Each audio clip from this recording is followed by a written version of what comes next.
Oi, meus amores, tudo bem? Bom, hoje nós vamos começar um pouquinho a falar sobre história, dando continuidade à nossa matéria. Nós vimos falando um pouquinho ao decorrer, das nossas aulas sobre o povoamento da América, falando dos povos ancestrais, da riqueza que trazia, dos povos originários da América. E hoje nós chegamos no Brasil, Nós chegamos no nosso país, que pertence, devido à sua localização geográfica, à parte América do Sul, porque a América é dividida em América do Norte, América Central e América do Sul. Isso a gente daqui a pouco vai ter muito mais clareza, mas vamos ver como é que foram os nossos povos originários, o que vocês leram aí no nosso textinho na página 32. Para isso eu convido vocês a pegar o livrinho de vocês, já que Cris vai reler esse texto com vocês para a gente conversar um pouquinho sobre ele. Vamos lá? Brasil. Ao chegarem às terras que hoje formam o Brasil, em 1500, os portugueses fizeram contato com os povos que habitavam o litoral. Litoral, área que tem praia, porque os portugueses vieram pelo mar. Naquela época, estima-se que havia cerca de 5 milhões de indígenas nessas terras.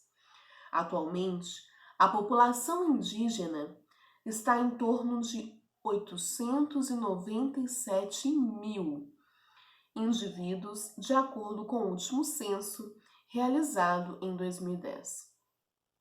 Os povos indígenas dividiam-se em 4 grandes grupos linguísticos: Tupi-Guarani, G ou Tapuiá, Aruaque e Caribe. Cada grupo estava dividido em grupos menores com costumes, línguas e hábitos muito variados. Calcula-se que havia cerca de 1000 línguas diferentes antes da chegada dos europeus, só no território que hoje corresponde ao Brasil. Quase todo o litoral brasileiro era habitado por povos do tronco Tupi-Guarani. Por isso, foi com eles que os portugueses tiveram mais contato ao chegar à América. Bom, este textinho foi o textinho que a tia Cris pediu que vocês lessem, na última aula de história, de segunda-feira. E agora nós vamos conversar um pouquinho sobre ele. O que nós vamos falando aí? Já é uma história conhecida por muitos de nós. E a gente vai relembrar um pouquinho detalhes dessa história. Primeiro, o Brasil já tinha o seu povo nativo quando os portugueses chegaram aqui, certo? Esse povo nativo eram os indígenas. Tinham vários grupos indígenas. Aqui no seu texto está destacando 4 grupos conhecidos e mais, ali mais comum nesse lugar, no país, no Brasil. E esse grupo é conhecido pela sua língua, tá? Por exemplo, Tupi-Guarani é uma língua, é o nome de uma língua. E aí esses povos, assim como a gente conhece muitos povos da África pelo nome da língua em que eles pronunciam, tá? Assim também acontece em relação aos povos indígenas. Aqui você está destacando, como fala assim, olha, Tupi-Guarani, G, Aruaque e Caribe são nomes das línguas. E esses povos ficam conhecidos pelas línguas nativas que eles têm. E está falando desses 4 grandes grupos linguísticos que entre eles você ainda tinha uma divisão de grupos menores. O que está a dizer isso, tia Cris? Quer dizer que nós tínhamos uma variedade de população indígena em território brasileiro enorme. No seu texto vem destacando aí 5 milhões de indígenas antes da chegada dos portugueses. Um número que decaiu demais. Você vê que no último censo, esse número cai para 897 mil. Veio caindo gradualmente, à medida em que a gente vem recebendo novas influências. E esse número cai muito com a chegada dos portugueses, se você relembrar nossa matéria do 4º ano, por vários fatores. Quando os portugueses chegam até aqui, eles encontram com maior predomínio o grupo linguístico tupi-guarani, porque eles ocupavam o território em que os portugueses chegaram. Então, os portugueses conheceram esses índios. Só que os índios, eles eram detentores da nossa riqueza. Eles conheciam o território brasileiro. Então, no primeiro momento, os portugueses vêm com o interesse de conhecer esse território, se aproximando dessa comunidade indígena, trazendo e impondo para ele muitas coisas que não era do valor cultural desse grupo indígena. O que acontece? Acontece que a gente tem aí a sobressaída de religiões, de costumes, de tradições que são quebradas. Porque os portugueses, eles oferecem o seu, mas muitas vezes não respeitaram aquilo que já tinha dentro da comunidade indígena como valores. E aí eles começam a apresentar várias coisas, de certa forma, para a gente entender, faz até amizade com esse grande grupo.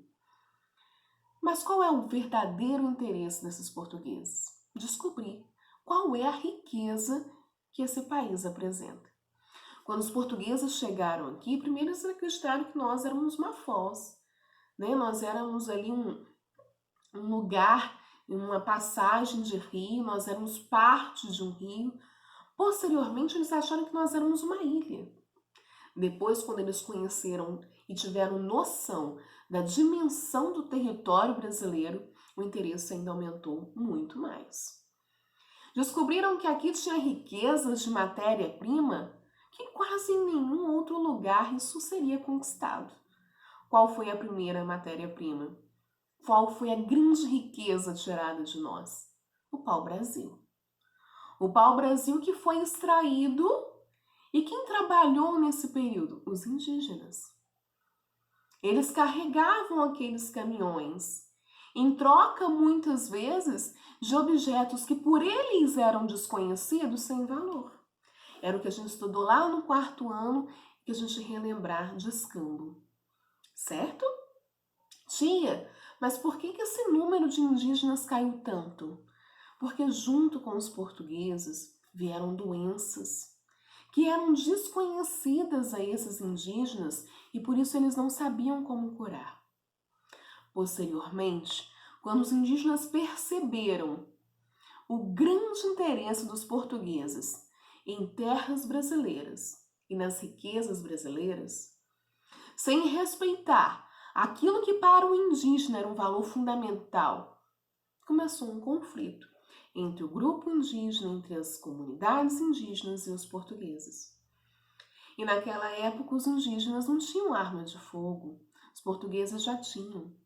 Então foi um conflito desleal, onde muitos indígenas morreram.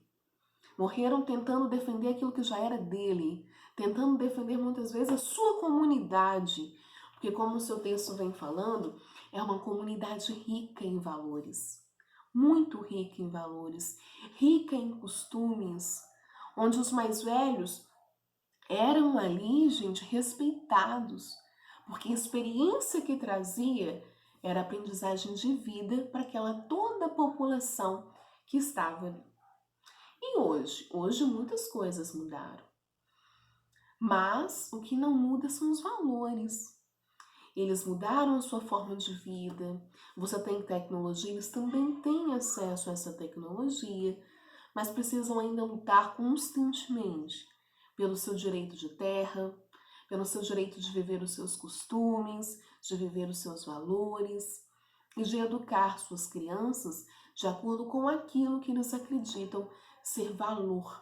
O respeito aos mais velhos, uma educação prática, uma brincadeira constante. Lembra lá no na região norte que a Tia Cris colocou para você? E hoje, como vivem os indígenas no Brasil? E falou em específicos daqueles que vivem na região norte. Eles vão adaptando também a sua cultura, mas sem deixar de viver aquilo que é essencial. Mas o que a gente vai guardar nesse texto? Primeiro, são os 4 grupos linguísticos, tá?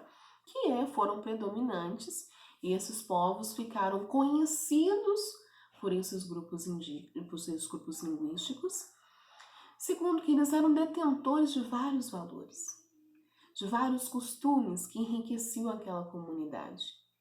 E posteriormente que esse número de indígenas caiu muito com a chegada dos portugueses, muito mesmo, né? De 5 milhões para 897 mil, muito. Mais de 4 milhões perdidos, mortos, né? De diversas maneiras, diversas formas. E aí a gente começa a conhecer a história desse povo nativo, desse povo que nós somos uma mistura de povos. Eu já falei isso várias vezes. Nós não temos só um sangue, né, europeizado, não. Nós temos várias comunidades que faz parte da nossa árvore genealógica. Porque nós temos os grupos originários, que são os indígenas, e que você já começa a aprender que entre esses grupos já tinha divisões de valores, de costume, de língua. Depois você já aprende também que chegam os europeus com seus costumes, valores e línguas. Posteriormente, são trazidos de forma forçada os africanos e depois vêm os migrantes, os imigrantes e a gente vai trazendo uma comunhão de cultura. Que é necessário estudar nisso. É necessário a gente perceber que a nossa cultura, ela tem várias faces, que o Brasil ele é rico em várias faces. E estudar esses povos originários é estudar também a nossa cultura. Um grande beijo. Hoje eu vou deixar esse vídeo explicativo, algumas perguntinhas para você responder sobre esse textinho e uma leitura do texto anterior, do texto posterior, né? Fiquem com Deus, se protejam, se cuidem, tá? Já que está morrendo de saudade, mas fiquem bem. Qualquer dúvida, só entrar em contato com a tia Cris. Beijo!